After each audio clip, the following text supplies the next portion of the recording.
Alors, qu'est-ce qu'un ETF? Si tu ne sais pas ce que c'est, je te conseille de rester jusqu'à la fin de cette vidéo parce que tu passes peut-être à côté de quelque chose. Donc un ETF, il faut savoir que c'est un produit qui est plus que largement utilisé aujourd'hui. Et voilà, si tu ne sais pas ce que c'est, tu rates cette opportunité. Donc reste bien jusqu'à la fin de la vidéo, je vais t'expliquer ça, tu sauras tout. Il faut savoir qu'un ETF, c'est un fonds qui est coté en bourse, que tu peux acheter, que tu peux vendre, et dont le but principal est de répliquer la performance d'un autre actif sous-jacent. Donc quand je te dis actif sous-jacent, c'est un autre actif tout simplement. Ça peut être par exemple des obligations. Je pense par exemple aux obligations d'État à long terme des États-Unis. Je te donne le ticker si tu veux, c'est le TLT. Donc ça par exemple c'est un ETF qui réplique les obligations à long terme des États-Unis. Tu as aussi un ETF qui réplique le cours du pétrole par exemple, USO, l'USO, et où d'ailleurs beaucoup de personnes ont perdu par rapport à cet ETF avec la chute du pétrole. Et tu as aussi par exemple un ETF sur le gold qui réplique le cours du gold, donc le GLD, ou encore le plus connu, le tracker qui réplique la performance du S&P 500, c'est le SPY, donc SPY. Petite parenthèse, je t'ai dit tracker, c'est le même terme. Tracker ou ETF, c'est la même chose. ETF, ça veut dire Exchange Traded Funds. Donc voilà, ce sont des fonds cotés que tu peux acheter ou que tu peux vendre et qui répliquent la performance d'un actif sous-jacent, notamment ceux que je t'ai cités juste avant. Alors, il y a un gros intérêt principal à acheter des ETF, c'est que quand tu achètes un ETF, en fait, tu investis dans un grand panier d'actions. On peut prendre par exemple le cas du S&P 500. Si toi tu souhaites investir dans le S&P 500, comment est-ce que tu fais? Il y a plus de 500 valeurs dans cet indice. Comment est-ce que tu fais? À moins de les prendre une par une et de les acheter et en plus de mettre la bonne pondération en fonction de leur poids dans l'indice, ça peut te prendre énormément de temps. Et donc d'une part ça te prend beaucoup de temps et d'autre part il faut quand même un gros capital parce qu'il y a pas mal d'actions qui cotent au-dessus de $100. Donc du coup, ça va te revenir assez cher pour investir dans toutes les valeurs du S&P 500. Or là, en investissant dans un ETF, tu investis dans une part de l'ensemble des sociétés. Donc c'est vraiment représentatif des 500 sociétés. Ce que tu achètes, c'est vraiment l'indice. C'est le gros intérêt d'acheter un ETF. Alors, il est bon aussi de savoir que lorsque tu achètes un ETF, tu as droit à des dividendes. Donc il y a deux catégories. Lorsque tu regardes un ETF, par exemple, tu vas aller sur Internet, tu vas taper le nom d'un ETF et tu vas regarder à la fin, il y aura soit un petit C, soit un petit D. Le petit C, ça veut dire capitalisation et le petit D, ça veut dire distribution. Alors, pour faire simple, qu'est-ce que ça veut dire? Lorsque tu vois un petit C, ça veut dire capitalisation. Donc quand tu achètes l'ETF ne va pas te reverser des dividendes, mais va les réinjecter dans le fonds pour le faire grossir. Donc ça va capitaliser, ça fait effet boule de neige. Par contre, si toi tu comptes sur avoir des revenus complémentaires ou avoir des revenus réguliers, tu vas plutôt opter pour le D, le distribution. C'est-à-dire qu'en fait l'ETF va te reverser des dividendes directement sur ton compte. Alors encore une fois, ça dépend de tes objectifs. Si toi tu n'as pas besoin d'avoir des fonds actuellement en plus sur ton compte, tu peux très bien prendre le C, donc capitalisation. Ça va faire grossir le fonds d'autant plus rapidement et en plus tu évites la fiscalité du fait de percevoir les dividendes.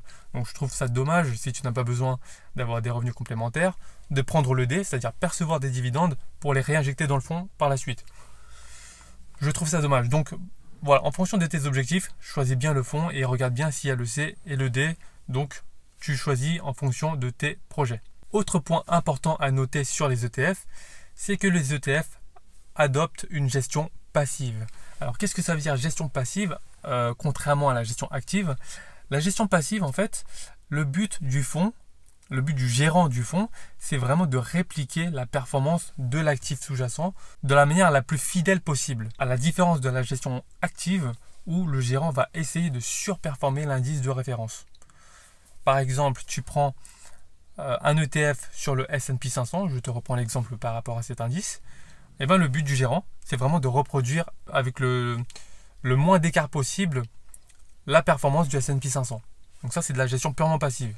Et donc l'intérêt d'une gestion passive, c'est que d'une part, ça fait moins de travail pour le gérant. D'autre part, et il y a moins de rotation de portefeuille, ce qui engendre moins de coûts pour le gérant et donc au final moins de coûts pour la personne qui achète l'ETF. Du coup, quand tu souhaites acheter un ETF, tu pourras regarder, les frais sont très très faibles. Il peut y avoir des différences d'un ETF à un autre, mais dans l'ensemble, ça reste quand même très très faible. Donc ça reste très accessible pour tout le monde. Petit point d'attention par contre sur les ETF, c'est la liquidité. Tous les ETF ne sont pas traités de la même manière. Quand je dis liquidité, c'est ta capacité à pouvoir acheter et revendre facilement et rapidement le fonds. Donc il y a certains ETF où il y a énormément de volume.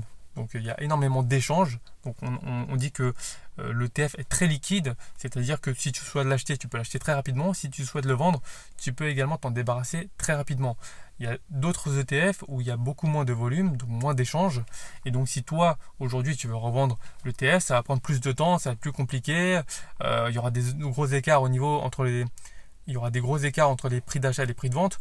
Donc regarde bien ça, regarde bien le volume qu'il y a sur l'ETF. C'est important d'acheter des produits liquides. C'est-à-dire qu'au moins, voilà, tu peux traiter vraiment comme tu le souhaites et quand tu le souhaites. À noter également que les ETF, il y a deux catégories principalement. Bon, il y en a trois en fait, mais principalement deux. Le premier, c'est un ETF à réplication physique et le deuxième, c'est un ETF à réplication synthétique. Alors, qu'est-ce que ça veut dire sur le langage barbare ? Alors, un ETF à réplication physique, ça veut tout simplement dire que le gérant va acheter les vraies actions qui composent l'indice. Je reprends l'exemple du S&P 500. Le gérant va acheter les actions vraiment qui composent l'indice du S&P 500 et va les rassembler dans son ETF. À la différence, un ETF à réplication synthétique va acheter d'autres actifs et en échange va avec une autre société financière, en général c'est sa société mère, va échanger les flux de trésorerie, c'est un produit financier qu'on appelle le swap, et donc va lui permettre de dégager la performance de l'indice de réplication tout en investissant dans d'autres actifs, tout simplement. Donc réplication physique, tu investis vraiment dans les actions même de l'indice en réel, et synthétique, le fonds investit dans d'autres actifs, mais va quand même dégager par le biais d'un produit financier la performance de l'indice en question. Donc voilà, fondamentalement parlant, toi ça ne va pas te changer grand chose. En gros, tu investis dans un ETF, tu auras la performance. On regarde bien par exemple le tracking error, donc c'est-à-dire l'écart qu'il y a entre la performance réelle de l'indice et la performance du fonds, voir s'il y a un gros écart ou pas. Voilà, si ça reproduit vraiment fidèlement la performance, c'est bon, tu peux y aller. Par contre, s'il y a des gros écarts, pose-toi des questions. Dis-toi, voilà, qu'est-ce que fait le gérant, quel est son objectif et pourquoi est-ce qu'il y a de tels écarts. Donc, c'est important de regarder tous ces détails avant de choisir son ETF. Mais en tout cas, ce qu'il faut garder à l'esprit, c'est que quand même, quand tu investis dans un ETF, c'est très diversifié. Donc, en termes de risque, c'est quand même dilué comparément à si tu avais acheté une action toute simple. Donc moi, ce que je te recommande, si tu souhaites investir dans un ETF ou si tu souhaites trader des ETF, tout simplement, c'est de regarder déjà le premier critère qui est super important, c'est le volume. Il faut qu'il y ait un volume d'échange important pour que ça soit un produit liquide. Ça, c'est super important, comme je te l'ai expliqué juste avant. Donc le volume, et puis le deuxième point, c'est le tracking error. Comment se débrouille le gérant pour reproduire la performance le plus fidèlement possible de l'indice ou de l'actif sous-jacent. Donc voilà, j'espère que maintenant c'est plus clair pour toi. Tu sais ce qu'est un ETF, tu sauras m'expliquer ce qu'est un ETF et tu sais maintenant si c'est bien ou pas d'y investir. Donc garde à l'esprit que c'est toujours un excellent moyen de diversifier ses investissements. Donc si toi tu veux te lancer là-dedans, il n'y a pas de problème, tu peux y aller. Donc voilà, si tu as apprécié la vidéo ou si tu as appris quelque chose, s'il te plaît, mets-moi un gros pouce bleu. Surtout, abonne-toi parce que d'autres vidéos super importantes et intéressantes vont arriver prochainement. Et dis-moi en commentaire quel ETF tu préfères, si tu as déjà investi dedans ou pas. Si tu as déjà investi sur des ETF, sur quel ETF tu as investi et qu'est-ce que ça a donné jusqu'à présent. Donc dis-moi ça, je serais curieux de savoir ce que tu as fait avec des ETF. Ça m'intéresse.